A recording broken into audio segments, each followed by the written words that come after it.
கேப்டனே உன்ன காணாத தமிழ் கனமாகிரணமானதே, தமிழ்நாடு கனமாகிரணமானதே. அந்த கேப்டன் விஜயகாந்தோட மரணத்தை எழுதி வச்சிங்க.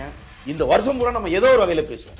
எங்க தென்னகத்துல இருந்து எல்லாரும் கிளம்பி வந்து அங்க போய் நிப்பானோன்னு அவசர அவசரமா பஸ் ஸ்டாண்ட மாத்திட்டீங்க. உங்களால அவ்வளவுதான் முடியும்.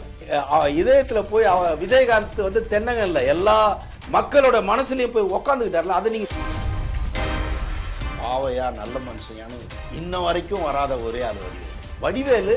ஏன் இப்படி ஒரு பொடிவேல் ஆயிட்டாருன்றது தான் எனக்கு. இந்த விஷயத்துல பொடிவேல் ஆயிட்டாருல்ல. சின்ன கேப்டன்னா அது அவங்க பசங்க தான். விஜய் சார் இல்லைன்னு சொல்லுவார். விஜயகாந்த் அவர்கள் ஆல்ரெடி ரோல் மாடல் விஜய்க்கு.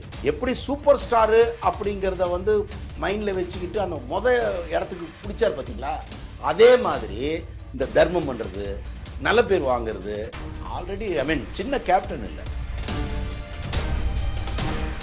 வணக்கம் சார். வணக்கம். கேப்டன் மறைவுக்கு பிறகு இத்தனை நாளா நம்ம கடந்துட்டோம். ஆனாலும் அந்த தாக்கம் வந்து இன்னைக்கு பல பேர்கிட்ட இன்னும் போகாம தான் இருக்கு. அவருடைய நினைவிடத்துக்கு போனாலும் மக்கள் சாறை சாறையா வந்து அஞ்சலி செலுத்துறாங்க. வெளிநாட்டில இருந்து திரும்பின நடிகர்கள்லாம் அவரை நேரடியா போய் பார்த்து அவருடைய நினைவிடத்துல அஞ்சலி செலுத்துறாங்க, கண்ணீர் சிந்துறாங்க.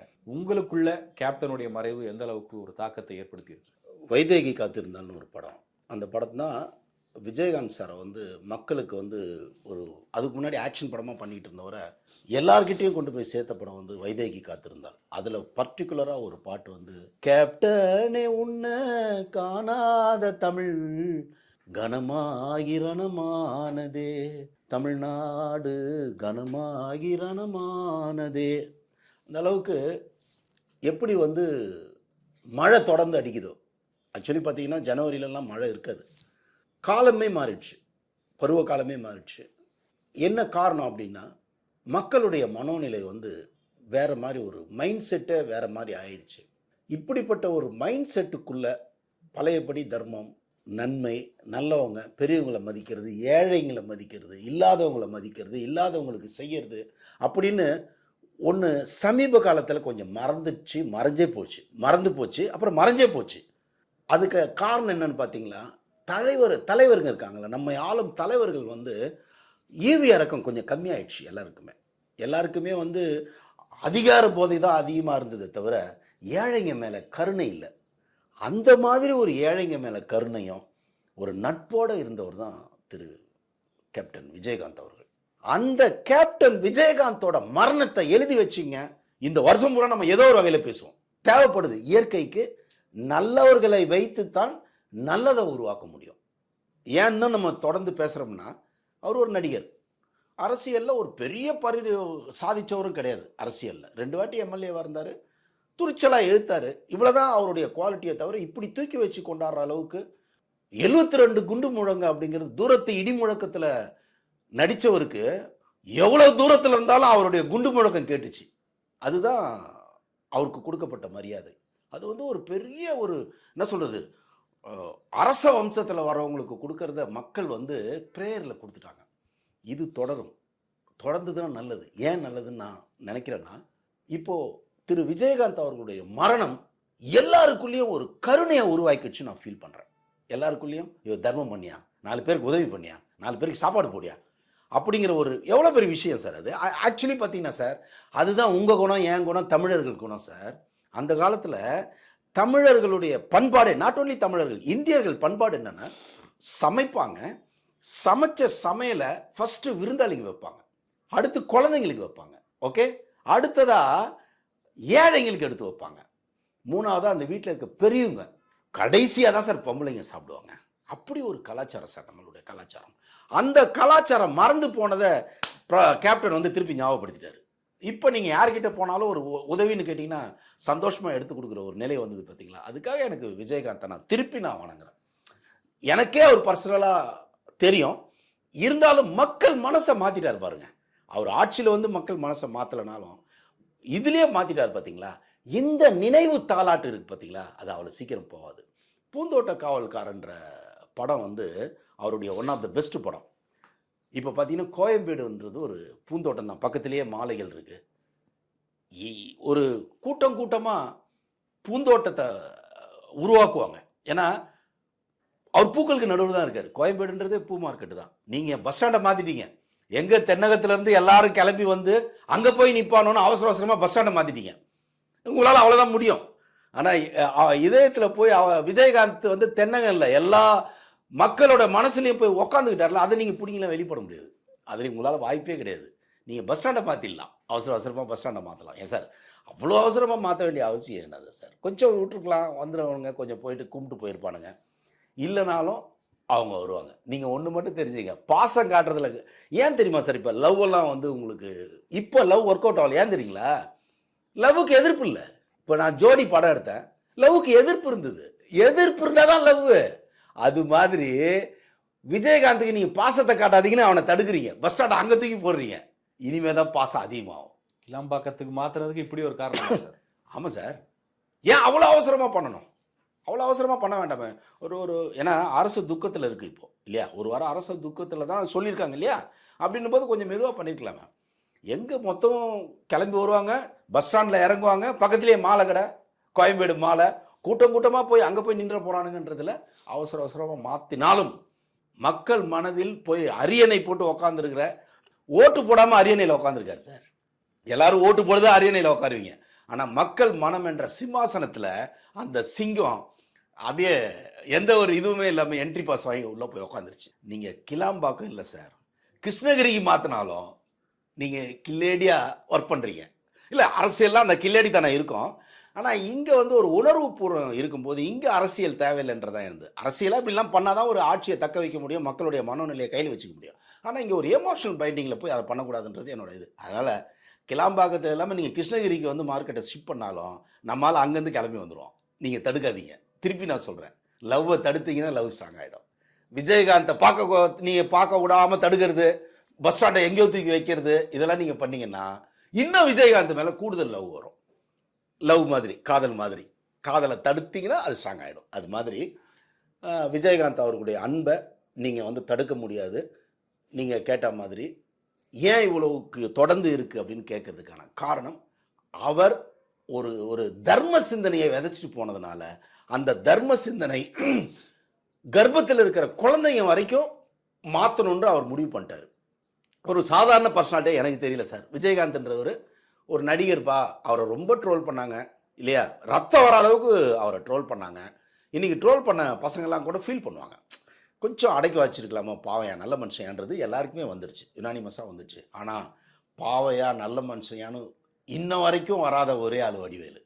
எனக்கு ஒட்டு மொத்தத்தில் வடிவேலு ஏன் இப்படி ஒரு பொடிவேல் ஆயிட்டாருன்றது தான் எனக்கு வேதனை. இந்த விஷயத்தில் பொடிவேல் ஆயிட்டார்ல. ஏன்னா நீங்கள் வடிவேலுக்கிட்ட எப்படின்னா ஒரு சின்ன விஷயம், இப்போ நான் அந்த வடிவேலு பொடிவேலுன்னு ஒன்று சொல்கிறேன் பார்த்தீங்களா, இதை சொன்னால் போதும் அழகாக ஒரு சீன் பண்ணுறாப்புல. அவ்வளோ நாலேஜ் உள்ள ஆள். அதை நீங்கள் காலம் பூரா ரசிக்கிற மாதிரியும் பண்ணுறாப்புல. அவ்வளோ திறமையான ஒரு ஆள். ஒருவேளை டிஎம்கேயில் நம்ம இருக்கோம், ஆளுங்கட்சின்னு நினச்சி ஆளுங்கட்சி ஏதாவது தப்பாக எடுத்துக்குமா? ஏங்க அவரே ஸ்டாலினே போயிட்டு வந்துட்டார், முதல்வரே போயிட்டு வந்துட்டார் இல்லையா? 2 முறை முதல்வர், 2 முறை போயிட்டு வந்துட்டார். முதல்வர் 3 முறை, உதயநிதி 3 முறை போயிட்டு வந்திருக்காரு. ஸோ அவங்களே போய் ஹானர் பண்ணும்போது நீங்கள் கூட நடித்தவர், கொடை பிடிச்சி நடித்தவர், கூட மட்டும் நடிக்கலை, கொடை பிடிச்சி நடித்தவர், நீங்கள் எல்லாம் முதல்ல அந்த கொடை வல்லல போய் நீங்கள் பார்க்கணும் இல்லையா? போயிருந்தா கேப்டனுடைய ஆன்மாவும் மன்னிச்சிருக்கோம் அப்படிங்கிற மாதிரி சொல்கிறாங்க. நிச்சயமா சார். சார் மதுரை மண்ணுக்குன்னு ஒரு சில குவாலிட்டிகள் இருக்குது சார். என்னென்னா மதுரைக்கார வந்து அடம்பிடிப்பான், உங்களை தப்பாக பேசுவான், எல்லாம் பண்ணுவான் சார். ஆனால் அந்த மரியாதை செலுத்துறது இருக்குது பார்த்தீங்களா, அந்த பொண்ணு வயசுக்கு வந்தால் போய் அந்த மாமனுக்கு கொடுக்குற சீருன்னு ஒன்று இருக்கும். அது இன்ன வரைக்கும் நீங்கள் என்ன வேணால் நீங்கள் ஹைடெக்காக மாறுங்க, இன்னும் 50 வருஷம் ஆகட்டும். ஓகே, ஆர்டிஃபிஷியல் இன்டெலிஜென்ட் வந்து உங்கள் கிராமங்களில் வந்து ஆர்டிஃபிஷியல் இன்டெலிஜென்ட் வந்தால் கூட அங்கேயும் சீர்கேப்பான் நம்ம ஆள். தாய் மாமன் தாண்டா சீர் செய்யணும்மா, அதுதான் நம்ம மதுரை மண். அப்படிப்பட்டவனுக்கு ஒரு குவாலிட்டி என்னன்னா, மரணத்துக்கு போய் மன்னிச்சுட்டு போயிடுவான். மரணத்தில் மன்னிப்பது தான் வந்து நம்மளுடைய பண்பாடு. சாவர வரைக்கும் நான் அவன் மேலே என்ன ஒரு கோவம். இப்படி ஊரே கொண்டாடுது, அப்படி ஒரு கொண்டாடுற ஆளை நாம மட்டும் தள்ளி இருந்தா ஒன்று அந்த மக்கள் ஒட்டுமொத்தமாக வடிவேலை தள்ளி வச்சிருவாங்க. ஓகே, ஏற்கனவே அவர் வந்து சினிமாலேருந்து நல்லா பாருங்க, விஜயகாந்த் சாரை வந்து இவர் பேசினதுலேருந்து சம்பந்தமே இல்லாமல் வடிவேல் வீட்டில் இருக்காருங்க.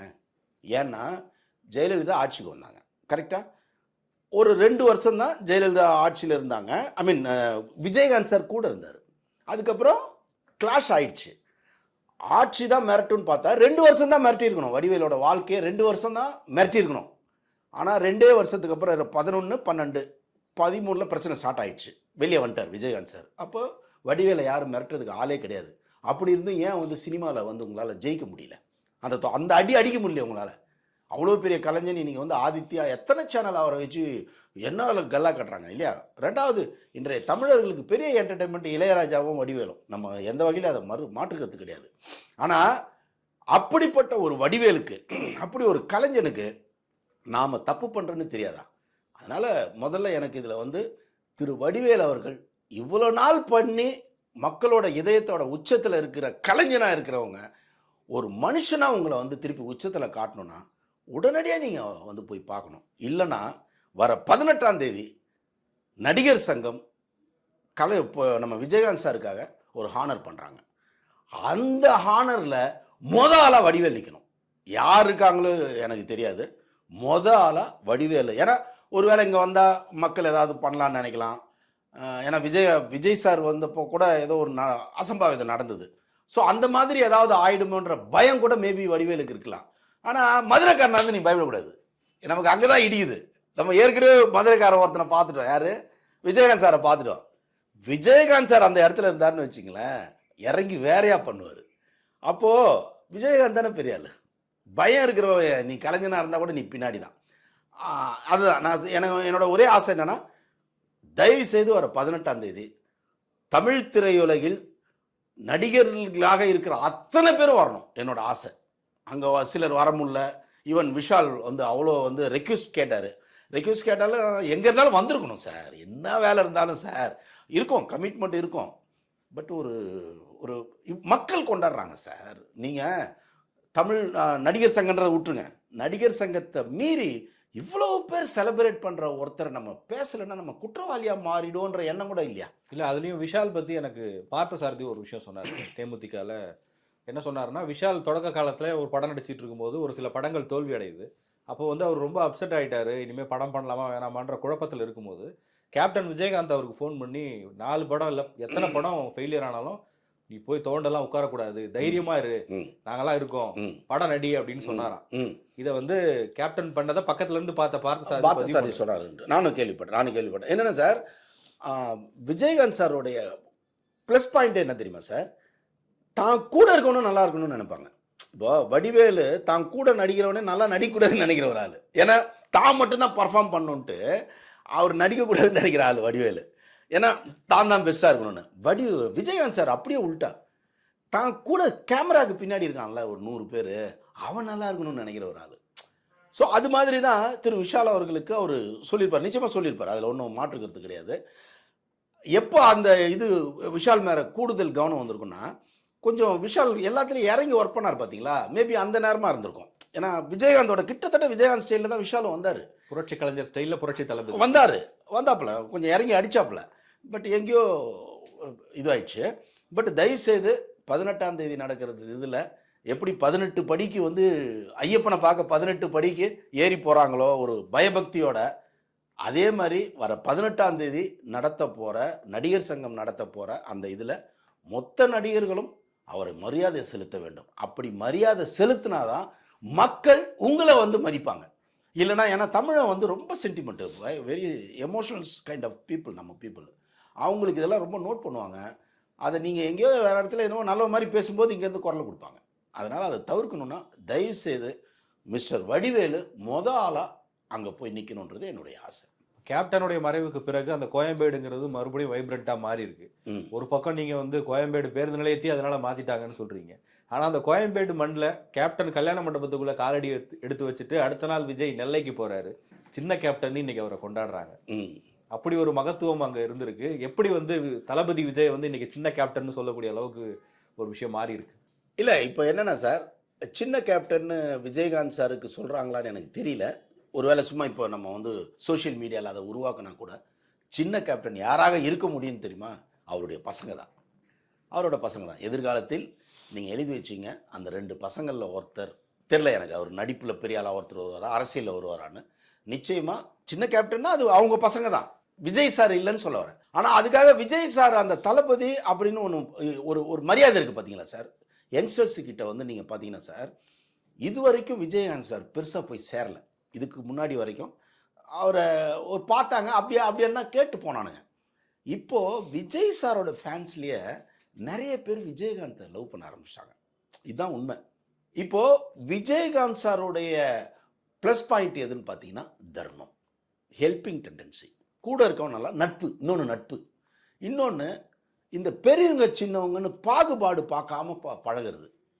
ஒரு மேக்கப் மேனை வந்து அவன் தட்டிலேருந்து எடுத்து சாப்பிட்றதெல்லாம் இருக்குல்ல, அதெல்லாம் இன்றைக்கி நடிகன்கிட்ட நீங்கள் நினச்சே பார்க்க முடியாது. எல்லாமே 20 அடி தள்ளி நிற்கணும். அப்படி தான் இன்றைக்கி எல்லாருமே வச்சுருக்காங்க. பவுன்சர் மாதிரி தான் எல்லாருமே கூட வச்சுருக்கானுங்க. ஓகே, ஸோ இந்த குவாலிட்டிலாம் வந்து பார்த்திங்கன்னா கொஞ்சம் விஜய்கிட்டையும் இருக்குது. விஜய் வந்து அவருக்கு ஆரம்பத்திலேருந்து அந்த மேக்கப்பு, ஒரு குரூப் ஒன்று இருக்கும், டிரைவரு எல்லாம் தொடர்ந்து அவர் ஃபாலோ பண்ணிட்டு வச்சுருக்காரு. அது என்னென்ன காரணம்னா சார், எஸ்ஏசி சார் வந்து ஒரு நல்ல அவருக்கு ட்ரைனிங் கொடுத்துருக்காரு. அந்த ட்ரைனிங்லாம் யாரை வச்சுன்னா, டைம் பஞ்சுவாலிட்டியில் Vijayakanth sir, Rajinikanth sir, even Kamalahasan, அந்த டைமிங்லாம் இருக்குன்னா சார், 7 மணி சிவாஜி சார், இவங்களுக்கெல்லாம் குரு யாருன்னா சிவாஜி சார். 7 மணினா 6:50 ஸ்பாட்டில் உட்காந்துருப்பாங்களாம். எல்லாம் பயந்து ஏன்னா பெரிய தலையாக வந்து நிற்குது இல்லையா.